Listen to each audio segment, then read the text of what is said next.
This is an exclusive excerpt from the Stuff File program with Peter Anthony Holder. Christopher Bouzy is a tech entrepreneur who founded Bot Sentinel, a Twitter analytics service that tracks disinformation, inauthentic behavior, and targeted harassment. Earlier this year, he launched a new social media. It's a platform called Spoutible.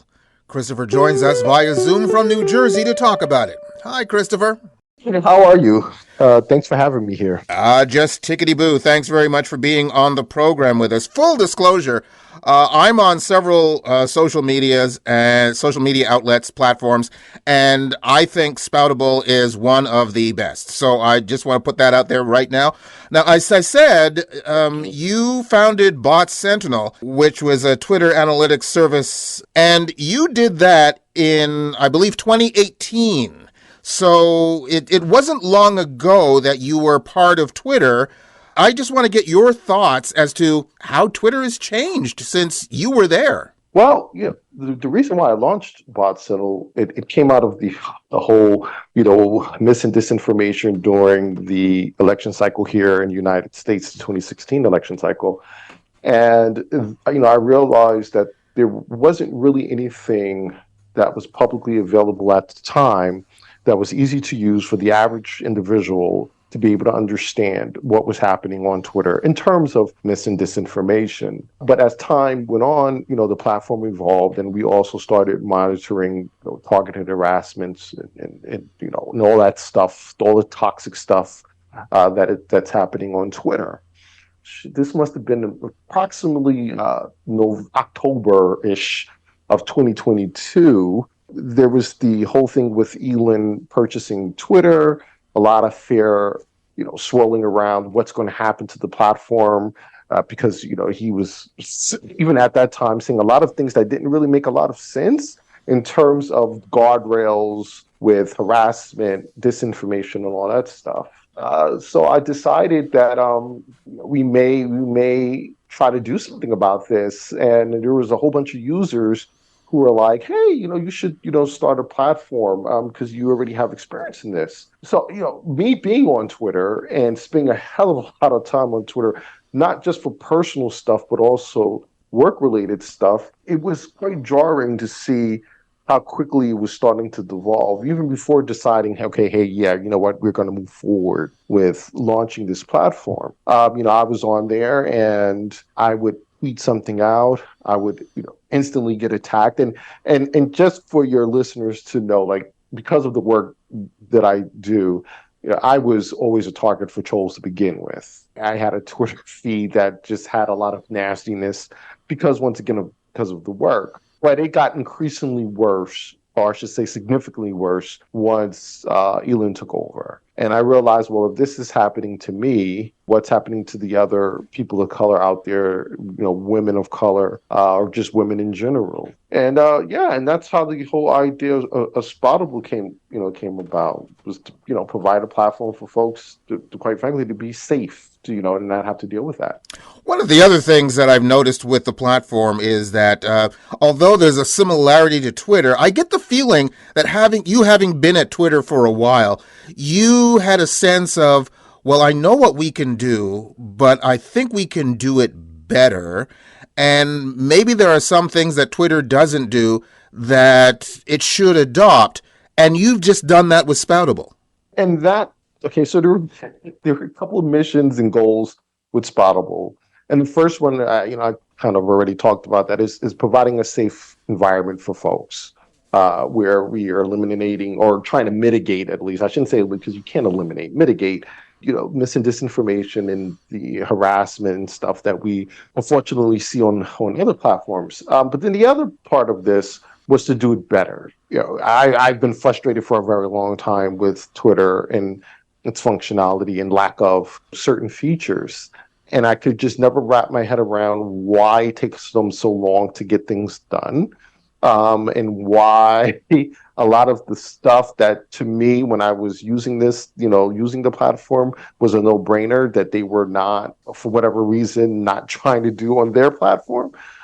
So we took the best of Twitter and built on it. We launched in February, February 1st, and from that point on, I mean, even from before that, but we've been releasing new features every single week for the last 8 months or so. And the goal is not just to provide just similar features to Twitter, but as you stated, to release features that are better, to improve upon what Twitter has already done. Has there been any concern? Because as you know, Elon Musk has been very vocal on the people who have left Twitter. Has there been any Mhm. concern that they would come after you for, say, copyright infringement or the fact that you work there and you have a social Well, media platform? I never worked at Twitter. Just to be clear, I was Okay. never an employee. Well, thank goodness at Twitter. Just so you understand, no, the company bought Signal. I can't even say we were partnered with them because we were never really officially partnered with Twitter. There was definitely behind the scenes talks, and there was some animosity as well with certain individuals within the company because we were constantly exposing stuff, working with outlets to make the public aware of what was happening on the platform. And there were some folks at the company who did not like that. And there were some folks who applauded us. But I never worked for Twitter. But that being said, there were conversations around Elon just trying to come after us, and he has. With the company bought Signal, look, this is just speculation. I don't know. When we were trending quite a bit in April and also in July, they just, for whatever reason, shut down the Bot Sentinel Twitter account, cut off our API access, and then suspended the Spoutible account and never gave us a reason why. Never said, well, these are the rules that you violated, which we didn't violate any rules. We've been on Twitter for forever. So we do think that was retaliation for Spoutible and what we've been accomplishing with it. Mm. But in terms of a lawsuit, I mean, anyone can sue anyone for anything, whether it's here in the United States or Canada. But I don't think that would be a lawsuit that he would be able to succeed in terms of win in court because we didn't we didn't use Twitter source code, for example, and the layout is a common layout across a lot of different platforms, not just Twitter. Now, I understand that you were, and I'm doing air quotes, that kid. You were the kid who was coding from the time you were 9 years old, and you started coding on a Mattel Aquarius computer? Yeah, and I tell people this all the time. I say, look, it's not as impressive as it may sound. My mom, she worked for one of the telecom companies, and she worked with computers, and she didn't have any experience with coding or anything like that, but she was able to see where the future was going, where folks wouldn't have to know how to use these machines and she purchased me one.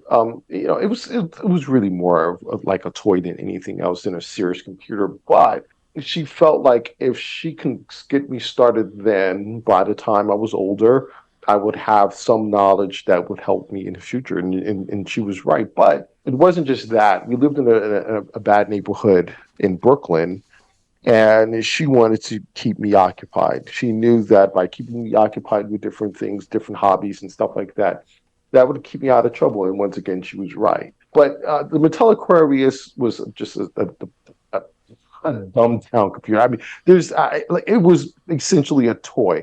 But it did. I mean, you could code on it. It was a form of Microsoft Basic. And here on the East Coast, we have a paper called the New York Daily News. And every Sunday, they would actually, at that time, they used to have like little code snippets in the Sunday paper. And one day, I just because it was collecting dust, I didn't start coding right away. I was just like, well, what the heck? And they had some snippet of code for that particular computer and some others that also use the same processor and language and stuff like that. And I did it, and it was just to make a ball bounce around the screen. And I was hooked from that point. I used to go to Radio Shack and get books on and coding and stuff because unfortunately we didn't, there was really no internet at the time that was publicly accessible where, you can get on and learn all the stuff that you can learn now. But that started me on my path to what I'm doing now. And look where you are now. So we're just about out of time. I just need to ask, what's up for the future with Spoutible in your eyes? What do you want to accomplish and where do you see it going? The whole plan behind Spoutible was to first provide a place for folks to be able to converse and interact with each other without the fear of, once again, being attacked and all the toxicity that comes with it. But, we want to take it beyond that.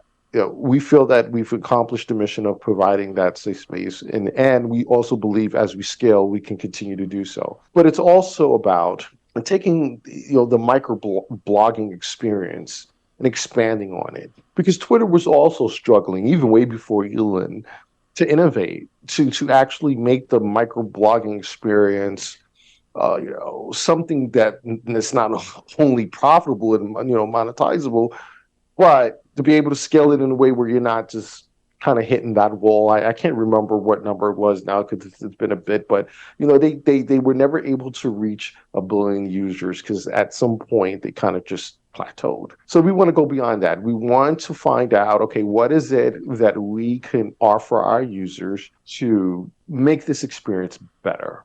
Make that microblogging, instant, posts where information is just going at incredible speed, make that more appealing to a broader group of users, or I should say a wider group of individuals. Well, you seem to be on the right track, and upward and onward, as the saying goes.